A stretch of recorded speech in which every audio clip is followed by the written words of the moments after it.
The Boston Bruins have clinched the East with just a few regular season games left to play. We're going to break down the Bees' playoff opponents and find out who you want them to face. Welcome to Bruins Daily TV from Studio 73 at Suffolk University. That is Tim Rosenthal and I'm Erika Lee. And the Bruins suffered a disappointing shootout loss against the Minnesota Wild on Tuesday night, but they've had an exciting run heading into the end of the regular season here. For sure, clinching the Eastern Conference with only a few games left to go, they can not so much sit back and relax, but they don't have to worry about teams catching them, and they can focus more on who they may face in the first round of the playoffs, which is obviously my favorite time of the year. I think it is for you too. Definitely. Now, what we know is that by clinching the Eastern Conference, the Bruins will face the second wild card team. We don't know who that is just yet, but I think we'll have a better idea after Sunday. We might even have a better idea after Wednesday. If Detroit and Columbus both get their victories over the Penguins and that makeup game against the Stars respectively, then I think then those teams are in, and all we'd have to worry about now is who the Bruins would face in round one. Could it be one of those two, or could it be the Flyers? I think those three are the most likely. And now the teams the Bruins will potentially face have their advantages and disadvantages. We know they won't face the Habs in the first round, so let's start off by talking about Columbus.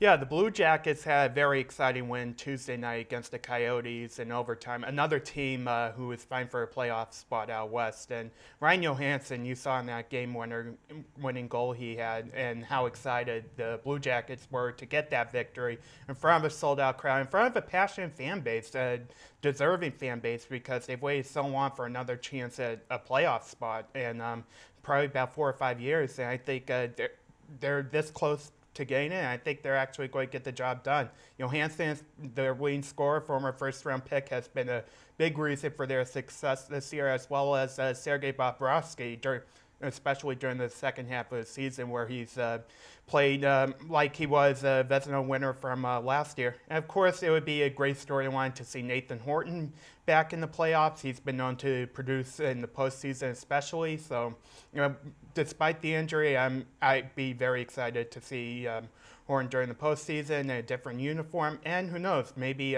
he can have a few more memories in Boston. We shall see. Now, another team the Bruins could also face are the Red Wings, and despite their injuries this season, Detroit is still a force to be reckoned with.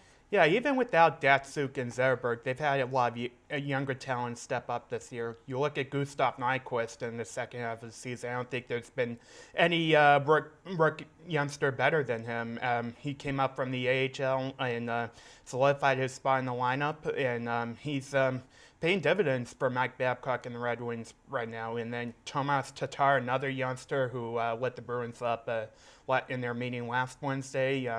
Brendan Smith, brother of Riley Smith. In fact, Tuesday night, they scored like 30 seconds apart from each other. How wild was that? Pretty crazy. I know, right? And they still have a solid all-around nucleus. That's a team I don't think the Bruins would want to face in round one, given their success this year. But at the same time, they could be looking for to a challenge, given Detroit's history. And the Bruins, you realize in the last few years, they're trying to kind of emulate that Detroit model with the mix of veterans and youth into that front 12, and especially defensively, where I think the Bruins would have a little bit of an edge. The Bruins and Detroit could definitely be a great series. Now, the Bruins have had the Flyers number so far this season, but could potentially face them in the first round as well. And the Rangers could also give the Bees trouble, too. I would likely think that the Rangers and Bruins wouldn't meet until the second round. I should say, rather, the conference finals, given the new realignment this year in the playoffs. So, but Philly, if they fall, that could be another first-round matchup. I think that's one that the Bruins would like to have. They play similar styles, but I think the Bruins are just a little bit tougher. You saw that Saturday, where they kind of used that to their advantage in that third period there. A team who's very successful in the third period. At the same time, the Flyers aren't a team to take lightly. You saw what they did last month against the Blues, and gained victories against the Blues and the Blackhawks, a couple of huge wins, taking the Bruins to overtime. They had some big wins during this second half, and certainly if it wasn't for Claude Giroux, I don't know where this team would be right now. Now, the last two teams vying for wild card spots are the Caps and the Devils. The Bruins have had a tough time against New Jersey all season and historically have a tough time against the Caps in the postseason.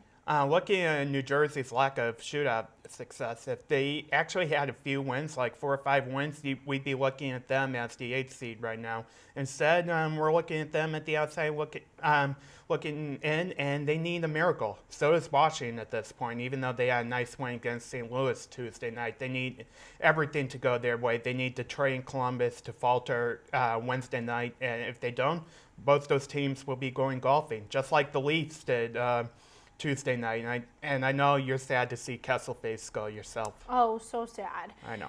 Well, we're going to take a quick break, and when we come back, we're going to find out who you want the Bruins to face in the first round. That's next on Bruins Daily TV.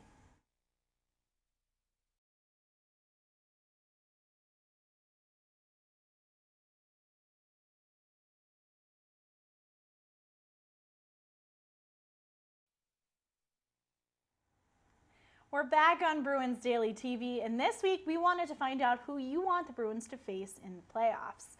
As always, be on the lookout for our tweets and Facebook posts asking for your best answers each week, and your reply could end up right here on Bruins Daily TV.